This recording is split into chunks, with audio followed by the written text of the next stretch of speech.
எல்லாருக்கும் வணக்கம். இந்த வீடியோவில் நம்ம எதை பற்றி பார்க்க போகிறோம் அப்படின்னு பார்த்தோம்னா எஸ்எஸ்சி எம்டிஎஸ் எக்ஸாம். இதில் ஜென்ரல் அவேர்னஸில் பார்ட் 3 வீடியோ தான் வந்து பார்க்க போகிறோம். இதுக்கு முன்னாடி 2 பார்ட் வீடியோ அப்லோட் பண்ணிட்டேன். அந்த வீடியோஸ்க்கான லிங்க் டிஸ்கிரிப்ஷனில் கொடுக்குறேன், பார்க்காதவங்க பார்த்துக்கோங்க. இந்த வீடியோ பொறுத்த வரைக்கும் எஸ்எஸ்சி சம்மந்தமாக நீங்கள் என்ன எக்ஸாம் படித்தாலும் சரி, எஸ்எஸ்சி சிஹெச்எஸ்எல்லாக இருக்கட்டும், சிஜிஎல்லாக இருக்கட்டும், அந்த மாதிரி என்ன எக்ஸாம் படித்தாலுமே ஜென்ரல் அவேர்னஸ்க்கு இந்த வீடியோ நீங்கள் ஃபாலோ பண்ணிக்கலாம். இது எல்லாமே வந்து எஸ்எஸ்சியில் கேட்ட கொஷின்ஸ் தான். ஓகேங்களா? நான் ஆல்ரெடி சொன்னது தான், இந்த கொஸ்டின் எதுவுமே நான் க்ரியேட் பண்ணது கிடையாது. ப்ரீவியஸ் இயரில் இங்கிலீஷில் கேட்ட கொஷின்ஸை வந்து பார்த்தோன்னா அப்படியே தமிழ் ட்ரான்ஸ்லேட் பண்ணி நான் கொஷினை வச்சுருக்கேன். அவ்வளோதான். அதனில் அதோட ஆன்சர் வெறுமனே சொல்லாமல் அது சம்மந்தமாக ரிலேட்டடாக என்னென்ன டேட்டாஸ் என்னால் கலெக்ட் பண்ண முடியுமோ அதுவும் சில 1-2 விஷயம் நான் வந்து கொடுத்துருக்கேன். அதோடைய இதுவும் நான் சொல்லியிருக்கேன். அதாவது அதே கொஸ்டின் அப்படியே ரிப்பீட்டாக வராது, அது சம்மந்தமாக வேறு ஏதாவது கேட்க வாய்ப்பு இருக்குது. அதனால் இந்த மாதிரி நம்ம கொண்டு போகிறோம். டெய்லியும் ஒரு 10 கொஸ்டின்ஸ் வந்துடும் ஜென்ரல் அவேர்னஸ்லேருந்து. அதனில் வேறு எந்தெந்த டாப்பிக்லேருந்து உங்களுக்கு வேணும் அப்படின்னு நினைக்கிறீங்களோ கமெண்ட் பண்ணுங்கள். கண்டிப்பாக வீடியோஸ் வந்து அப்லோட் பண்ணுறேன். ஒரு நாளைக்கு எத்தனை வீடியோஸ் என்னால் அப்லோட் பண்ண முடியுமோ அந்த வீடியோ முடிஞ்ச அளவுக்கு நான் அப்லோட் பண்ண ட்ரை பண்ணுறேன். ஓகேங்களா? சரி, ஓகே. இன்றைக்கான ஃபஸ்ட்டு கொஸ்டின் வந்து பார்த்துடலாம். மகாபலிபுரத்தில் உள்ள ரத கோயில்கள் எந்த பல்லவ ஆட்சியாளரின் ஆட்சி காலத்தில் கட்டப்பட்டது? எந்த பல்லவருடைய ஆட்சி காலகட்டத்தில் இந்த மகாபலிபுரத்தில் இருக்கக்கூடிய ரத கோயில் வந்து கட்டப்பட்டது அப்படின்னு கேட்டிருக்காங்க. இதுக்கான ஆன்சர் வந்து முதலாம் நரசிம்மவர்மன் அப்படின்னு வரும். ஓகேங்களா? கொஞ்சம் ஸ்பெல்லிங் மிஸ்டேக் இருக்கும், அதை மட்டும் கொஞ்சம் அட்ஜஸ்ட் பண்ணிக்கோங்க. ஓகேங்களா? அப்படியே நான் தமிழ் ட்ரான்ஸ்லேட் பண்ணுறதுனால கொஞ்சம் ஸ்பெல்லிங் மிஸ்டேக் இருக்கும், அட்ஜஸ்ட் பண்ணிக்கோங்க. முதலாம் நரசிம்மவர்மன் வரும். மகாபலிபுரத்தில் அமைந்துள்ள 7ஆம் நூற்றாண்டின் பிற்பகுதியைச் சேர்ந்த ஒற்றைக்கல் இந்திய பாறை வெட்டு கட்டிடக்கலைக்கு பஞ்சரதங்கள் ஒரு எடுத்துக்காட்டு. பஞ்சரதங்கள் சன்னதிகள் மன்னர் மகேந்திரவர்மன் I மற்றும் அவரது மகன் நரசிம்மவர்மன் I ஆகியோரின் ஆட்சி காலகட்டத்தில் செதுக்கப்பட்டது. பஞ்ச பாண்டவர் ரதங்கள் அப்படின்னு சொல்லுவாங்க. மகாபலிபுரத்தில் இருக்கும்.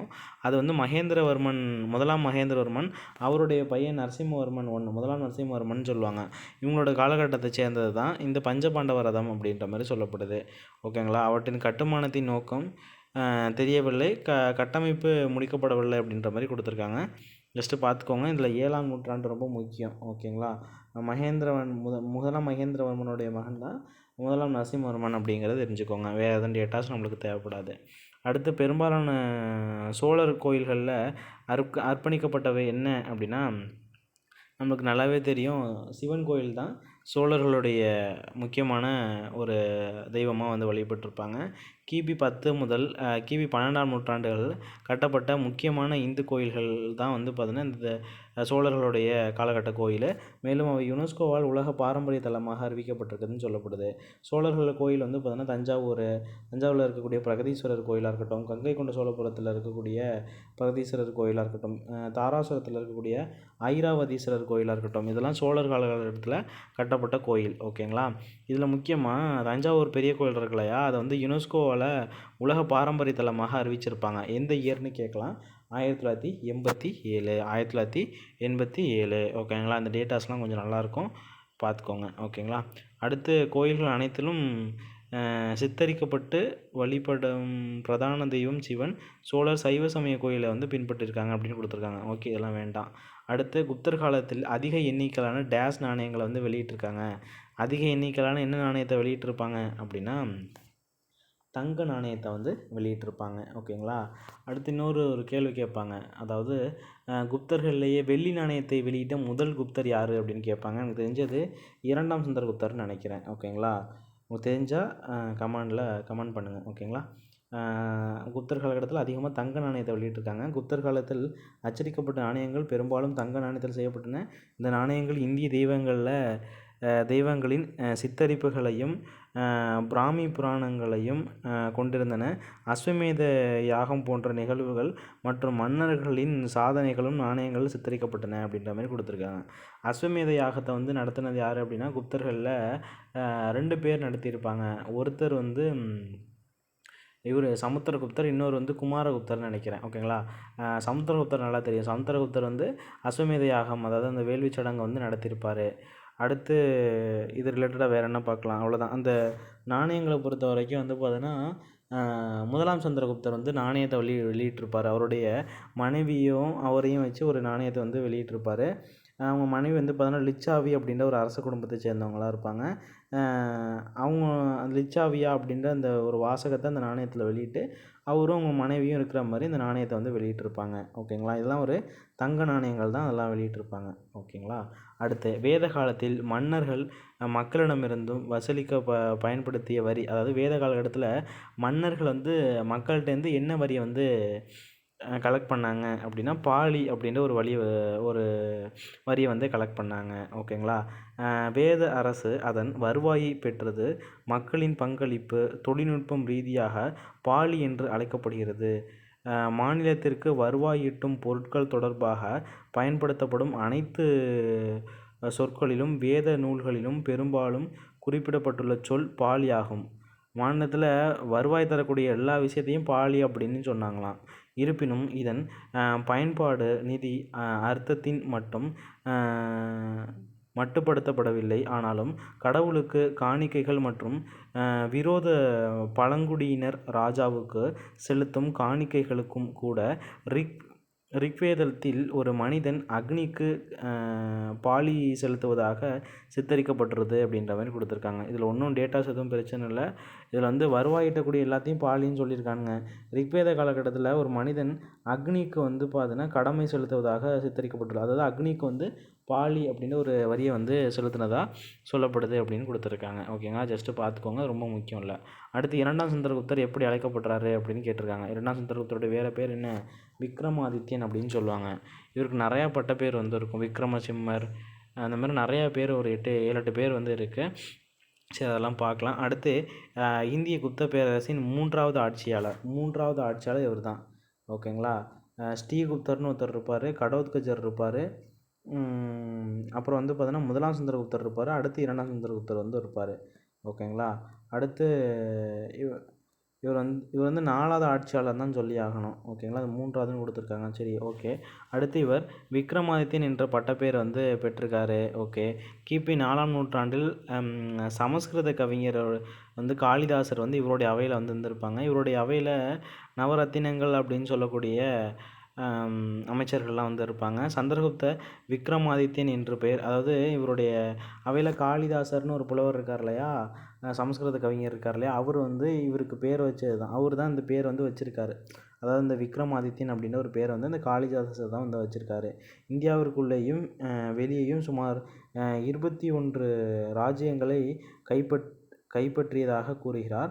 விக்ரமாதித்யன் என்ற பட்டத்தை பின்னர் 16ஆம் நூற்றாண்டில் இந்து மன்னனான சாம்ராட் ஹோம் சந்திர விக்ரமாதித்யன் அப்படின்றவரும் அதே பேரை வந்து பயன்படுத்தினதாக சொல்லப்படுது. ஓகேங்களா, அடுத்து பின்வருவற்றில் யோகாவின் முன்னோடி யார் அப்படின்னா பதஞ்சலி தான் யோகாவுடைய முன்னோடி அப்படின்ற மாதிரி சொல்கிறாங்க. பதஞ்சலியின் யோக சூத்திரங்கள் ராஜ யோகாவின் அடிப்படை உரையை உருவாக்கும் 196 இந்திய சூத்திரங்கள், அதாவது பழமொழிகள் ஆகும். யோக சூத்திரங்கள் பதஞ்சலி 8 அங்கங்கள் அல்லது படிகளை பின்பற்றுவதை. ஓகே, இதில் எதுவும் பெருசாக ஒன்றும் இல்லை. இதில் ஜஸ்ட்டு பார்த்துக்கோங்க, யோகாவின் முன்னோடி வந்து பதஞ்சலி அப்படின்றத தெரிஞ்சுக்கலாம். ஓகேங்களா, இதெல்லாம் வளவலன்னு கதை தான் கொடுத்துருக்காங்க. அடுத்து இந்தியாவிற்காக ஒரு கூட்டாட்சி அமைப்பு முதலில் முன்வைக்கப்பட்டது எப்போ அப்படின்னா 1935 சட்டத்தில் தான் கூட்டாட்சி அப்படின்ற ஒரு விஷயத்தை வந்து கொண்டு வந்திருப்பாங்க.